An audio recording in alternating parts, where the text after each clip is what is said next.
Misericordiosos como el Padre, misericordiosos como el Padre. Hola, un gusto de saludarlos. Vamos a compartir este tiempo de curso que lleva como título La misericordia en la Sagrada Escritura. Esta primera semana o esta primera sesión la vamos a dedicar a mirar el mundo actual, mirar nuestro contexto vital, porque vale la pena en una mirada hacer una pregunta. ¿Qué tan válido es hablar de la misericordia en el mundo actual? ¿Qué relación tiene este concepto o esta realidad con nuestra propia existencia? ¿Les parece? Vamos. Hagámonos algunas preguntas. Hemos terminado hace muy poco el siglo XX y el siglo XX ha terminado muy convulsionado y el siglo XXI partió también convulsionado. Guerras, hecatombes, una serie de acontecimientos que han tenido una repercusión a nivel mundial, cosas que han ocurrido lejos de nosotros y que sin embargo, a medida que pasa el tiempo, por la globalización nos va llegando a nosotros. Ha habido situaciones también de terrorismo, situaciones de violencia en otros lugares del mundo, que nos hacen preguntar, nos provocan preguntas sobre si es posible que Dios esté de algún modo presente allí. Bueno, y en este contexto el Papa Francisco nos viene con una invitación. Nos invita a celebrar el Año de la Misericordia. Y esta palabra de repente nos puede parecer un poquito ajena, un poco extraña. Y por estas razones que los quiero invitar a que hagamos una reflexión durante este tiempo para que justifiquemos, insisto, la validez de hablar del tema. Les quiero proponer un problema, y un problema que todos de un u otro modo estamos viviendo o se nos genera en algún momento de nuestra vida. Participamos directa o indirectamente en situaciones conflictivas, en situaciones que afligen el corazón de mucha gente, que puede tener muchas expresiones. Por ejemplo, una situación de guerra, ya nos toca indirectamente, no estamos metidos nosotros en un conflicto bélico, pero ese conflicto bélico se puede transformar en una realidad más cercana a nosotros cuando sufrimos una enfermedad grave o tenemos que acompañar a algún familiar, a algún ser cercano que está experimentando una enfermedad grave o un conflicto que le complica la vida. Y es muy probable que en este contexto nosotros nos hagamos la pregunta, ¿Dios dónde está? ¿Qué pasa con Él? Y esa pregunta nos lleva también a plantearnos otro tema. ¿Qué relación tiene Dios con el sufrimiento? ¿Qué relación tiene Dios con el mal que aqueja al hombre, que aqueja a la humanidad? ¿Cuál es la fuente de esta pregunta? Probablemente nosotros hemos sido formados en un esquema en un esquema religioso en que se nos ha presentado una imagen de Dios bastante estática, ¿no? Es un Dios creador, un Dios todopoderoso, un Dios que todo lo sabe, un Dios que es la máxima santidad, un Dios que se asemeja muchísimo al ser supremo, al ser absoluto de la filosofía. Y a nosotros nos gustaría tal vez experimentar una presencia de Dios, una cercanía de Dios, una imagen de Dios que sea más amigable. Y entonces entramos en conflicto, porque por un lado nos dicen Dios está con nosotros, Dios es bueno, pero por otro lado estamos experimentando estas complicaciones que enredan muchísimo la existencia. Entonces, ¿cómo podemos provocar un encuentro, un diálogo entre la imagen de Dios que tenemos, la imagen de Dios con la que cargamos, la imagen de Dios que tiene que ver con los problemas que nos aquejan? Esa es una base problemática ante la cual todos nos vemos en algún momento enfrentados. Pero todavía se nos problematiza mucho más. Pongámonos en esta situación. Usted está acompañando a una persona enferma. Generalmente la gente cuando está padeciendo una enfermedad o algún tipo de sufrimiento cree que Dios le mandó esa situación. Una prueba, una situación que Dios le pone para hacerlo mejor, para engrandecerlo como persona, y entonces allí se nos plantea un conflicto real. si Dios me quiere y me quiere bien y me quiere mejor y me manda un problema y me complica la vida? Una persona enferma de cáncer muchas veces se podrá preguntar ¿por qué Dios me mandó esta enfermedad?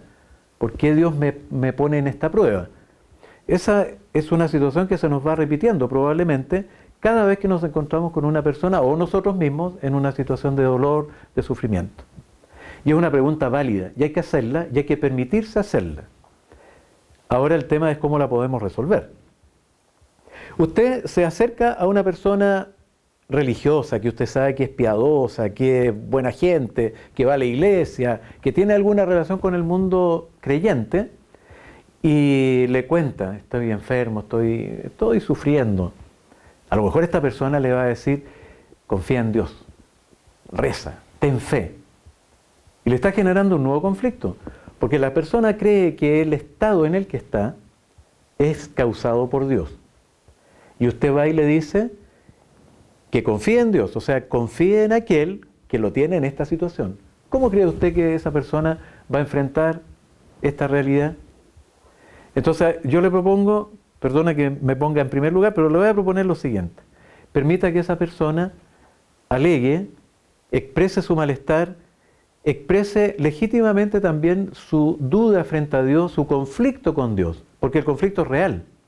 Está mal porque cree que Dios se lo causó y usted va y le dice confía en Dios. O sea, hágase amigo de aquel que lo tiene mal. A nadie le gusta ese consejo. Entonces usted, por favor, abra el espacio para que esa persona pueda decirlo, pueda expresarlo. Porque ahí hay una problemática real y una problemática que tiene repercusiones vitales. Bueno, le quiero proponer otra pista. Aquí hay una pregunta que hay que formularse, una pregunta bien de fondo. ¿Dios con qué se relaciona? ¿Dios tiene relación como causante directo o indirecto con las situaciones de mal, de sufrimiento que nos aquejan? Es una interpretación posible. O sea, Dios está detrás queriendo o permitiendo que ocurran ciertas cosas. Y ese es el creer de mucha gente. ¿Ya? Dios lo permitió o no lo permita Dios. Esas expresiones encierran un concepto que tiene repercusiones vitales. ¿Cuál es el concepto? Que Dios está detrás de todo lo que acontece. Así lo aprendimos en algún momento. Pero aquí hay que hacerse otra pregunta para poder desenredar este conflicto. ¿Con qué se relaciona Dios? ¿Dios se relaciona con el sufrimiento humano o Dios se relaciona con el hombre que sufre, con la persona que sufre? Nosotros, como creyentes, apostamos a la segunda alternativa. Dios se aproxima a la persona que sufre, a la persona que está experimentando una situación de dolor. Entonces esto nos permite hacernos esta otra pregunta. ¿Dios quiere que la gente sufra? El mensaje de la Escritura va en una dirección totalmente opuesta. Dios no quiere que el hombre sufra. Dios no quiere que el hombre muera. Dios no quiere que el hombre se pierda. ¿Y qué pasa entonces? En Dios ocurre algo muy interesante. Dios se mueve, Dios se conmueve, Dios se afecta cuando alguien está sufriendo. Y la afectación de Dios se traduce en un movimiento de aproximación al sufriente. ¿Y cómo se puede provocar este movimiento entre el sufriente y Dios? A través de una herramienta muy simple que está al alcance de todo el mundo. Y en la Biblia está eso muy presente. ¿Quiere que se la diga? Te la voy a decir. Es una palabra muy corta. Grito.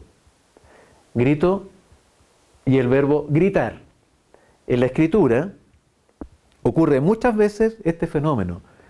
Cuando el sufriente grita, Dios escucha y se pone en movimiento. Esto es lo que nos permite decir que la relación que se establece en relación al dolor y el sufrimiento es muy distinto a entender que Dios sea causa a que Dios se aproxime al sufriente. Por lo tanto, aquí se nos abre un espacio real, un espacio muy concreto para poder hablar de la misericordia en el mundo actual. Pongámonos en esta circunstancia. ¿Por qué hay tantos niños que sufren hambre? ¿Qué pasa con Dios? La pregunta no es qué pasa con Dios, qué pasa con el hombre que provoca situaciones cuya consecuencia es el hambre para muchos.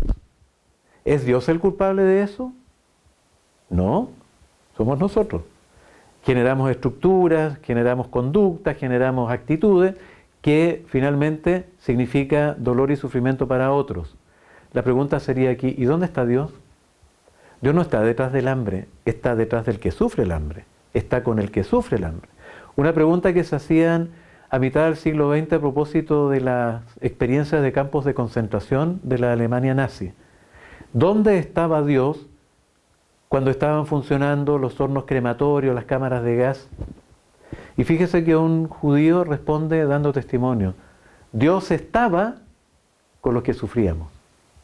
O sea, no estaba con los que perpetraban estas atrocidades. Estaba con los que sufrían. Y esa era la conciencia que muchos tenían. Entonces, volvamos a nosotros.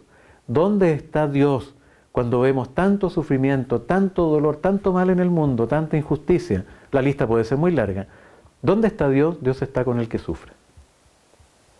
Eso, constatación, es la que nos permite y justifica perfectamente hablar de la misericordia. Pero hablar de la misericordia va a significar también cambiar nuestra imagen de Dios. Salir del Dios de los filósofos disfrazados de teólogos para entrar en el Dios de la Escritura, en el Dios de Jesucristo. Y el Dios de Jesucristo es un Dios que se conmueve, es un Dios que tiene memoria, es un Dios que tiene sentimientos, es un Dios que se afecta cuando el hombre está sufriendo. Quiero terminar leyendo un texto del Antiguo Testamento muy significativo y muy iluminador. Vaya por favor al libro del Éxodo, en el capítulo 2, versículo 23. Allí se lee lo siguiente: mucho tiempo después murió el rey de Egipto. Los israelitas, esclavizados como estaban, gemían y clamaban, y sus gritos de auxilio llegaron hasta Dios desde su esclavitud. Dios escuchó sus lamentos y recordó la promesa que había hecho Abraham, Isaac y Jacob.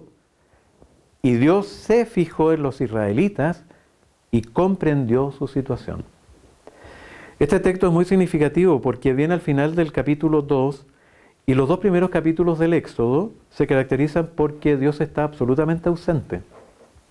Y aparece aquí a propósito del grito de los esclavos. Los esclavos no tienen noción de Dios y Dios pareciera que se hubiera quedado dormido y se le despierta la memoria a propósito del grito que ellos lanzan. Ellos lanzan un grito sin dirección, pero Dios lo escuchó. Así dice el texto: Dios lo escuchó y se acordó de su alianza. Entonces, esto implica que se ponga en movimiento, porque mira, y al mirar la situación de los esclavos, la hace propia. Y entonces va a venir la historia de Moisés. Y podemos decir, Moisés es la respuesta al grito de los esclavos. Los esclavos no tienen idea de lo que pasó con Dios, pero experimentarán con posterioridad lo que significó para Dios el que ellos hubieran expuesto su situación de esclavitud. Por lo tanto, para nosotros ahora, le diría, ¿cuál es la invitación? La invitación es a tener una mirada muy atenta a lo que estamos viviendo, y en esta mirada hagámonos cargo de las situaciones de dolores que son reales. Pero no le endosemos a Dios la causalidad del hecho. Más bien abramos el camino para que Dios sea quien se aproxime a nosotros, entre en relación con nosotros para consolar, para acompañar, para darnos vida, para regalarnos la paz que necesitamos en las situaciones de dolor y de sufrimiento.